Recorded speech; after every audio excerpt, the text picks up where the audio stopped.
Bonjour les amis, fans de l'Olympique Lyonnais, bienvenue dans cette vidéo débrief de la défaite de l'OL 3-1 à Paris. Malheureusement, on dirait des scénarios qui se répètent de match en match face au PSG, c'est-à-dire des buts encaissés très tôt dans le match par, on va dire, une certaine légèreté de nos défenseurs et évidemment, quand au bout de 12 minutes, vous avez déjà 2 buts dans le cornet, c'est pas facile de s'en remettre. Pourtant, on va voir dans le scénario du match que finalement on aurait pu revenir, mais encore faut-il mettre les ingrédients. Et ces ingrédients, on ne les a pas mis. Il y a eu évidemment beaucoup de défaillances dans ce match, notamment de cadres importants, que ce soit au milieu de terrain, que ce soit en défense. Les choix de Pierre Sage peuvent être critiqués jusqu'à un certain point, parce que quand même, malgré tout, c'est les types qui sont sur le terrain qui doivent faire le job, et là, visiblement, ils ne l'ont pas fait. Alors justement, Pierre Sage avait décidé de faire quelques ajustements dans son 11. On retrouvait Lucas Perry dans les buts, Maitland-Niles à droite, Mata et Niakate en défense centrale, Tagliafico à gauche. Au milieu de terrain, Veretout, Matic et Tolisso, et petite surprise avec l'absence de Fofana. Alors Pierre Sage explique cette absence par un état de fatigue, c'est-à-dire que Fofana avait effectivement beaucoup donné contre Francfort.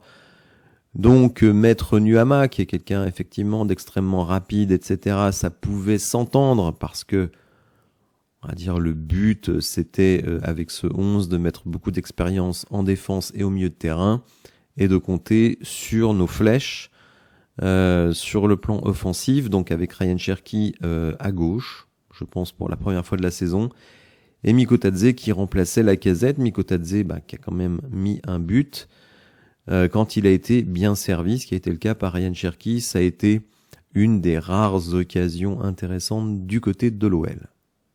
Alors le titre de la vidéo, c'est totalement dépassé, et malheureusement c'est ce que, en tout cas moi j'ai ressenti dans ce match. Il suffit de voir l'attaque momentum. Alors certes, une fin de mi-temps plutôt intéressante pour l'Olympique Lyonnais, puisque malgré les 2 buts, donc Mikotadze marque, Veretout a une très grosse occasion. Bon, après c'est pas facile parce qu'il est vraiment surpris par la trajectoire du ballon. Et on se dit, tiens, on revient à 2-1 juste avant la mi-temps, on va peut-être enchaîner pour aller chercher l'égalisation et peut-être la victoire. Et vous le voyez sur l'attaque momentum que ce n'est pas du tout, mais alors pas du tout le cas. Non seulement les joueurs qui étaient sur le terrain sont restés extrêmement inefficaces, c'est-à-dire qu'on fait une deuxième mi-temps à l'image de la première mi-temps, sauf qu'on la termine pas aussi bien. Et les entrants, n'ont absolument rien apporté, mais alors rien du tout, sauf peut-être Malik Fofana qui, comme souvent, est à peu près celui qui donne satisfaction à chaque match. Alors, on a très très mal débuté, on prend un premier but sur Maitland-Niles qui se fait totalement enrhumer par Désiré Doué, et Niakate qui roupille défensivement et qui laisse Ousmane Dembélé tout seul. Ousmane Dembélé qui est tout seul parmi 4 joueurs, mais celui qui est au marquage au début c'est Niakate, il lâche le marquage, Dembélé est tout seul et trompe Lucas Perry. Deuxième but, penalty totalement ridicule de Tolisso qui, vous le savez, l'année dernière avait déjà contre le Paris Saint-Germain à domicile donner encore un penalty gratuit. Enfin, je ne m'explique pas ce qu'a fait Tolisso sur cette action, d'autant que Doué, encore lui, était déjà pris par Matic. Donc je ne vois pas ce que Tolisso vient faire à prendre Doué par derrière comme ça dans la surface. Enfin, ça n'a absolument aucun sens. Et il faut le dire aussi, les amis, le PSG, au bout de 20 minutes, aurait pu mener 3-0, puisque Kangin Lee a une occasion absolument extraordinaire, sur encore une fois des largesses défensives de l'OL absolument incroyables. Vous êtes mené 2-0, et vous octroyez un 1 contre 3 en faveur du PSG. Kangin Lee, qui visiblement, un petit peu comme Nuama, n'a pas de pied droit, donc le temps qu'il remette la balle sur son pied gauche, la défense a eu le temps de revenir et de gêner son tir, mais sinon, avec un joueur de niveau supérieur, c'était 3-0 au bout de 20 minutes, on pliait les Gaules, on rentrait à la maison. Donc finalement, le Paris Saint-Germain a eu le tort de ne pas tuer le match. On voit d'ailleurs qu'après le deuxième but, même eux ne sont pas extrêmement présents. On revient quand même un petit peu contre le cours du jeu, on va pas se mentir, et effectivement, on aurait pu mener de 2. Moi, franchement, j'escomptais qu'on allait reprendre la deuxième mi-temps plein badin, et ça n'a pas du tout été le cas. Donc, on peut quand même s'interroger sur le discours de Pierre Sage à la mi-temps, parce que franchement, l'attaque momentum, là pour le coup, il est vraiment fidèle à ce qu'on a vu, c'est-à-dire rien du tout. Ça, je ne comprends pas. Alors les entrants, et notamment celui qui a remplacé Georges Mikotadze, c'est-à-dire notre capitaine Alexandre Lacazette, a fait une entrée qui franchement, moi, m'a beaucoup dérangé. Et j'ai l'impression que Lacazette, bouffé par son ego, n'a absolument pas accepté d'être remplaçant. Et donc, il est arrivé sur le terrain pour beaucoup de choses, mais sans doute pas pour jouer au foot. Manque total d'effort, attitude exécrable. Faut quand même se rendre compte qu'à ce moment-là, on est encore à 2-1. Donc on peut revenir si on y met les ingrédients. Mais sur pareil, si on ne les met pas, là par contre, il va rien se passer.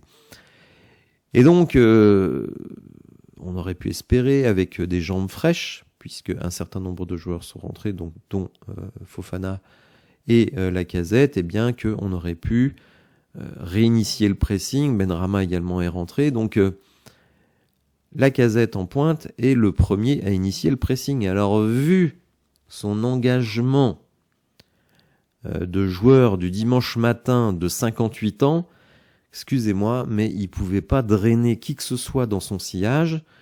On a même vu un moment Tolisso vouloir aller lui aussi au pressing et voir que derrière personne ne bougeait son popotin, lever les bras au ciel en se disant, voilà, on a baissé les bras. Et ça, c'est quand même tout à fait anormal. C'était quasiment le dernier match, puisque on va pas se mentir, face à l'équipe de National 3 ou National 2, pardon, je ne sais pas exactement, en Coupe de France la semaine prochaine. Bon, on va aligner une équipe B. Donc, pour ces joueurs-là, s'il y a vraiment un match et une mi-temps où il fallait donner le maximum, sachant qu'à ce moment-là, il n'y avait qu'un but d'écart, c'était dans ce match-là. On ne l'a pas fait. Je suis très embarrassé par cette prestation de l'Olympique Lyonnais parce que dans tous les médias, et je parlais de cette petite musique quand je faisais la présentation du match hier, ou avant-hier, pardon, cette petite musique c'est le meilleur moment pour l'Olympique Lyonnais de prendre le PSG, c'est le pire moment pour le PSG de prendre l'Olympique Lyonnais qui reste sur des prestations intéressantes, 9 matchs sans défaite, etc., etc. Donc tous les médias étaient à fond pour dire peut-être enfin une équipe qui va se mettre en travers du PSG, et franchement on a été ridicule, on a été lamentable, on a été pitoyable. Je n'ai pas peur du mot parce que c'est ce que j'ai dit aussi pendant le live. En deuxième mi-temps, on est pitoyable. On a un but de retard face à une équipe de gamins. Et ça, c'est ça qui me fout les nerfs. On va regarder l'âge des équipes sur le terrain qui ont débuté. On voit que la moyenne d'âge du PSG, c'est 22 ans et demi. 22 ans et demi. Nous, on est à 28 ans. Donc on a des vieux briscards qui auraient dû déjà marquer leur territoire, ne serait-ce que physiquement. Et là, on s'est fait défoncer par des gamins. Et ça, j'avoue que ça me fout les nerfs. Alors dans cet aspect de domination, il y a quelque chose qui ne ment pas. Ce sont les duels. Et le PSG a gagné 60% de ces duels. 82% de duels aériens, seulement 18% pour l'Olympique Lyonnais. Écoutez, ça vraiment, je pense que c'est une statistique qui montre un manque d'ambition, un manque de détermination dans l'attitude de notre équipe. Alors ça fait des semaines et des semaines que j'en parle. Souvent, je suis un peu taclé sur ce principe. Et j'en ai même parlé directement à Pierre Sage, notre coach, quand je l'ai eu dans l'after. On va me dire, oh là là, qu'est-ce que tu la recycles, cette anecdote? Bah oui, mais si vous aviez parlé à Pierre Sage dans l'after foot, je pense que vous en parleriez assez souvent. Mais j'avais pointé quelque chose du doigt, c'était le manque de qualité athlétique de l'équipe. Et je lui avais dit, est-ce que ça devrait conditionner notre mercato? Alors il disait, oh non, il me dit, je pense que vous faites allusion au milieu de terrain. Alors oui, je faisais allusion au milieu de terrain, mais pas qu'au milieu de terrain. Loin de là. Et lui, il disait, mais c'est plutôt en défense qu'on est en galère sur ce truc-là, notamment depuis le départ de Jake O'Brien. Bah écoutez, hier, on l'a vu. On avait des mecs en chaise roulante dans notre équipe et des jeunes mouflons qui débarquaient de partout. Alors heureusement, parmi ces joueurs, un certain nombre qui sont des joueurs quand même assez moyennas, hein, comme Kangin Lee, je dirais même Désiré Doué, mais même Désiré Doué, qui n'a absolument rien fait depuis le début de la saison, et là qui nous fait la chanson face à un Maitland Niles qui malheureusement montre quand même, je trouve, d'énormes limites dans son rôle de latéral droit. Je pense que, voilà, puisqu'on parlait du 11, je pense qu'il aurait fallu mettre Mata à droite et Khaled Takar ou un autre. Alors qui? C'est ça le problème, hein, puisque on a décidé de ne pas recruter sur ce poste et de prêter Adrielson. Bon, bref. Donc, bon, on voit que, voilà, enfin, en tout cas pour moi, l'équipe qu'on a, elle peut nous permettre d'être dans le top 3, top 4. Mais si on veut viser plus haut, bah, on est limité. Le fameux plafond de verre, et ce plafond de verre, on le prend en pleine tronche. Bah, face au PSG, 3 défaites consécutives pour Pierre Sage, et à chaque fois des scénarios qui se ressemblent.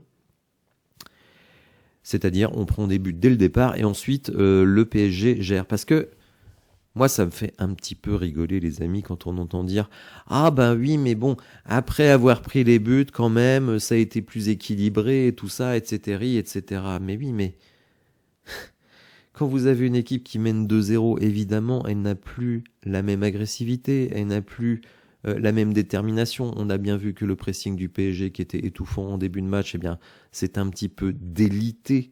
Tout simplement parce que mentalement, pour eux, le match, il était plié. Et je le rappelle, Kangin Lee, il peut les mettre à 3-0 et on n'en parle plus. Donc c'est tout à fait normal. En plus, c'est une jeune équipe qui, effectivement, parfois n'arrive pas à tuer les matchs. Là, ils ne l'ont pas vraiment fait. Ils nous ont laissé en vie et effectivement, on aurait pu leur faire payer. Mais encore fallait-il être dans la bonne attitude et on n'a pas du tout été dans la bonne attitude. Alors, parmi les joueurs à blâmer, quand même des cadres, et je pense qu'il y a un joueur qui a perdu énormément hier, c'est Corentin Tolisso, les amis. Parce que moi, ça fait des semaines et des semaines que j'entends une autre petite musique, Corentin Tolisso en équipe de France. Alors déjà, moi j'ai dit que je ne souhaitais pas que Tolisso aille en équipe de France, tout simplement parce que je pense que c'est quelqu'un qui a besoin des trêves internationales pour se ressourcer, pour se régénérer. Mais au-delà de ça, je pense que Corentin Tolisso, athlétiquement, il n'est pas capable de jouer au niveau international. Alors je sais que ça va heurter certaines oreilles, mais c'est mon point de vue.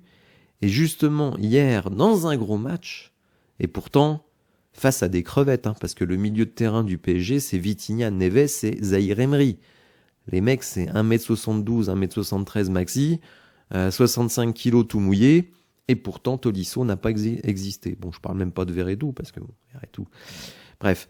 Mais Tolisso, il avait l'opportunité dans ce match-là, il était capitaine, de montrer la voie. Et la voie, il ne l'a pas montré du tout, il a été totalement absent.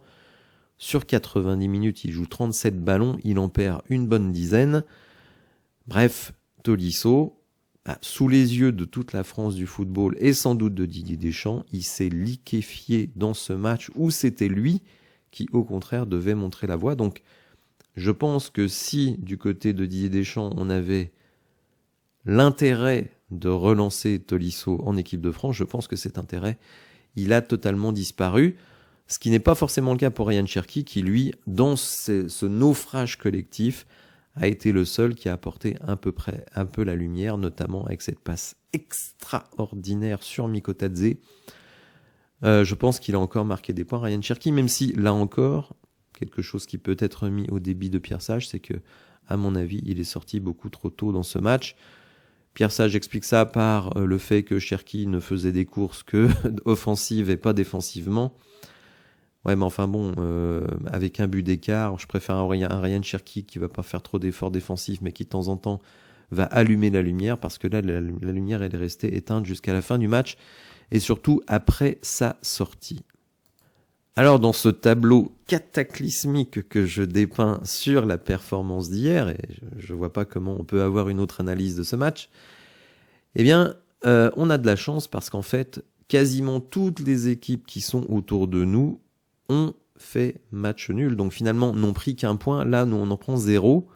Alors certes, le Paris Saint-Germain s'envole, plus 12 points, plus un goal average nettement favorable, donc quasiment plus 13 points. Donc de toute façon, on perd 1 point quasiment par match sur le Paris Saint-Germain. Donc évidemment, le titre, on n'en parle pas, ce serait assez ridicule. Mais bon, comme je le disais, toutes les équipes autour de nous ont fait match nul. Donc au final, on reste 5e. On est à 2 points de la 4e place occupée par Lille. On est à 5 points de la 2 et 3e place occupée par Marseille et Monaco. Alors certes, on va jouer à Marseille, à Monaco, les matchs retour. Donc ce sera pas si simple. Mais disons que voilà, la situation n'est pas catastrophique. Loin de là. Notre prochain adversaire, c'est Montpellier, à la reprise au mois de janvier, dernier du championnat. Donc bon, je pense quand même que ce coup d'arrêt, c'est un coup d'arrêt forcément ce match au Paris Saint-Germain, on va dire, il ne plombe pas totalement la suite de notre saison et notre saison en intégralité. Alors une petite stat avancée de StatFoot qui nous dit que le Paris Saint-Germain a inscrit ses 12 buts contre l'OL en première période depuis la saison dernière. En fait, la moyenne, 3 buts par match encaissés en première période, face au Paris Saint-Germain en moyenne. Écoutez, je vois pas comment on peut s'en sortir. Donc voilà, les entames de match face au PSG sont catastrophiques. Il faut dire aussi, parce que c'est la réalité, le PSG a abordé le match comme il le fallait, pourtant sans Marquinhos, sans Barcola. Eh bien, ils ont réussi, et sans Gonzalo Ramos, ils ont réussi vraiment à nous prendre à la gorge et à nous pousser à faire des fautes, à gagner des duels, à nous battre dans les 1 contre 1 et donc à créer des décalages. Alors passons au stade de l'ami DataOL qui nous indique que Malik Fofana, qui a joué 24 minutes, est le Lyonnais ayant tiré le plus ce soir, 2 fois. Bon. L'OL n'a remporté qu'un seul de ses 7 matchs face aux équipes du top 8 actuel de la Ligue 1. Là aussi, c'est pas fameux. Alors après, tous les scénarios ne sont pas les mêmes. Il n'y a pas que des défaites, il y a aussi des matchs nuls. Mais bon, avouons quand même que ce n'est pas hyper rassurant. 2 passes clés pour Benrahma et Ryan Cherki, record du match côté OL. Jordan Verretou n'a remporté aucun de ses duels, 0 sur 3. Une première pour lui avec l'OL. 83% de duels remportés par Matic ce soir, 5 sur 6. Record du match du côté OL pour ceux qui en ont disputé au moins 3. Tolisso a perdu 88% de ses duels, 7 sur 8, son plus gros pourcentage dans le domaine depuis le 21 avril dernier. C'était déjà face au PSG où il avait perdu 100% de ses duels. Alors DataOL nous précise que c'est en Ligue 1. Lucas Perry a raté 51% de ses relances, son plus gros pourcentage de manqués avec l'OL depuis le 15 septembre dernier face à Lens, 57%. Alexandre Lacazette n'a inscrit que 2 buts en 16 matchs disputés face au Paris Saint-Germain, toutes compétitions confondues. C'est peu, c'est très peu. Les XG 2-7 pour le PSG, 1-0-2 pour nous, donc 3-1, ça paraît un score tout à fait logique par rapport au déroulement du match. 78% de duels perdus par Maitland Niles, son plus gros taux d'échec dans le domaine cette saison en Ligue 1. Fin de série de 9 matchs consécutifs sans défaite pour l'OL en Ligue 1. Ernest Nuama lui aussi a perdu 100% de ses duels. Alors pour Nuama, il y a eu une polémique sur un penalty. À l'évidence, Nuama subit une faute de Désiré Doué d'ailleurs, qui a vraiment été dans tous les coups, les bons et les mauvais coups. Et beaucoup crient au scandale puisqu'un penalty aurait dû être accordé selon certains. Alors ceci est l'image arrêtée de la fameuse faute en question, et vous voyez ici Nuama, la faute de Doué qui vient bousculer Nuama. Et en fait, toute la question, c'est de savoir est-ce que cette faute a lieu en dehors ou à l'intérieur de la surface. Ce qui est quand même hallucinant, c'est que l'arbitre n'a rien sifflé du tout. Donc lui, tranquille mimile. Bon, sur un autre angle, et d'ailleurs ici, on voit que une partie du corps de Nuama est à l'extérieur. La faute, moi, me semble quand même à l'extérieur, mais bon, après, il y aura des discussions, vous savez, fameuse théorie du complot, tout le monde en veut à l'Olympique Lyonnais, les arbitres sont tous corrompus par le Qatar, enfin bon bref, les trucs habituels. Bon, moi, je ne peux pas me faire d'opinion définitive sur ce sujet. En tout cas, ce qui est sûr, c'est que Nuama a une nouvelle fois montré ses limites, parce que du jeu de transition, il en a eu, des opportunités, il en a eu, mais elles ont toutes été mal gérées. Et c'est là qu'on se dit, si on avait eu un Fofana ou un Benrahma à sa place, peut-être que l'issue aurait été différente. Mais comme toujours, j'essaye de ne pas faire de foot fiction, donc je ne vais pas le faire. Mais malgré tout, je pense que un Fofana aurait été beaucoup plus utile. S'il était fatigué, écoutez, il sortait à la 60e, il était remplacé par Nuama. Moi, je voyais absolument pas pourquoi Fofana n'a pas débuté ce match. Alors, quelques déclarations des acteurs du match. Pierre Sage, ce soir, on encaisse ses buts parce qu'on n'était pas animé par les mêmes principes défensifs que d'habitude. On commet 2 grosses erreurs techniques. On se dit qu'une défense à 5 aurait pu mieux fonctionner, mais au final, on a bien défendu à 4. Ah, d'accord. Je regrette notre début de match et le fait de ne pas appliquer ce sur quoi on s'était mis d'accord. Donc, on voit déjà que problème de communication, problème de transmission du message entre Pierre Sage et ses joueurs. On est revenu dans le match et je pense qu'on aurait pu les mettre davantage en difficulté en les pressant, mais c'est un très bel adversaire. On l'a vu sur l'attaque momentum que finalement, à l'entrée des joueurs en deuxième mi-temps, absolument rien n'a changé. Alors attention les amis, c'est un match. C'est un match. La courbe de l'OL est très positive. Mais évidemment, ce match était très attendu. On se disait tous, on va savoir ce qu'on vaut face au Paris Saint-Germain. On a vu ce qu'on valait. Et ce fameux plafond de verre. Et moi, j'y ajoute la dimension athlétique qui, selon moi, a été très déficiente de notre côté. Alors, ce qui n'a pas plu à Pierre Sage, cette entrée de match, le fait de ne pas appliquer des choses sur lesquelles on s'était mis d'accord pour être performants ensemble. Je pense que ça nous coûte. Avant la mi-temps, on réduit le score en pressant, c'est une partie importante de notre jeu, et même un adversaire de ce niveau peut être en difficulté quand il est pressé. On a une occasion pour revenir à 2-2 avant la pause. En deuxième période, on a eu du mal à pousser un peu plus pour revenir au score, mais on est aussi conscient, moi le premier, qu'on avait un très bel adversaire. Pour les changements, ce sont surtout des aspects liés à la fraîcheur. Ils ont beaucoup joué sur les 2 derniers matchs, les joueurs. L'idée était de faire tourner sur ses poches. Je savais que ce match allait se jouer en 2 temps. En tout cas, je l'espérais qu'il se joue en 2 temps. Ce qu'il faut dire aussi, c'est que notre milieu de terrain est un milieu de terrain qui est vieillissant, que des trentenaires. Et pour Matic, une trentaine très avancée. Et bien que ces joueurs-là, évidemment, par contre, qui ont une technique supérieure, une intelligence supérieure, face à des équipes qui les laissent jouer, qui les laissent tranquilles, notamment les équipes du bas de tableau de Ligue 1, ils sont tranquilles, ils sont en balade, ils peuvent prendre le temps qu'ils veulent pour initier leurs actions, etc. Là, quand ils ont des mecs tout de suite qui viennent leur mettre la pression, c'est plus la même limonade. Et le nombre de balles perdues par nos milieux de terrain, évidemment, n'a pas aidé. Le manque de projection n'a pas aidé, mais tout cela, pour moi, ne tombe pas du ciel.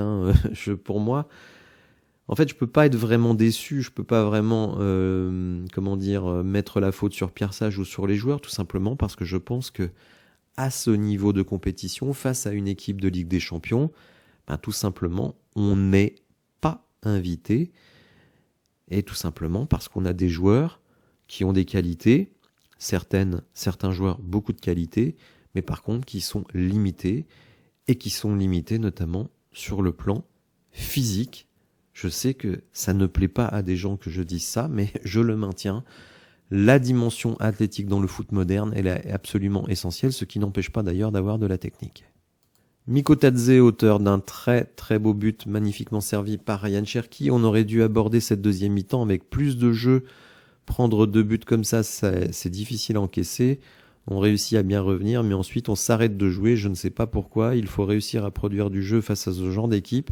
Il faut se souvenir de ce qui n'a pas fonctionné, améliorer cela pour la suite. On revient avant la mi-temps, mais on arrête de jouer. Donc vous voyez, même les joueurs ont du mal à expliquer pourquoi cette deuxième mi-temps a été aussi atone. Moussa Niakhaté, type formidable, mais joueur moyen, en tout cas joueur qui ne vaut pas ses 32 millions d'euros, hein, ça je n'en démordrai pas. On est déçu car on a joué en dessous de nos standards, on n'a pas existé durant la première demi-heure, le but de Georges nous remet un peu dans le match, mais c'est pas suffisant. Ça faisait longtemps qu'on n'avait pas perdu, mais aujourd'hui on n'a pas été à la hauteur, on n'a pas été au rendez-vous. 15 minutes sur 90 minutes, c'est bien, trop peu face à Paris. Lucas Perry, notre gardien, c'est très difficile de jouer ici à Paris, on a mal débuté le match, on doit être plus attentif dès le départ, il faut qu'on continue à s'améliorer et à faire mieux pour l'OL. Ce match doit être une leçon pour nous afin de progresser. Alors on pourra progresser, mais je pense malgré tout que quoi qu'on fasse, on sera limité face à une équipe qui nous est supérieure dans bien des domaines. Voilà les amis, n'hésitez pas à me dire ce que vous pensez dans les commentaires de tout cela. Si vous avez apprécié la vidéo, n'hésitez pas à la liker, à vous abonner à la chaîne, à activer les notifications et je vous dis à bientôt pour de nouvelles infos. Merci, au revoir.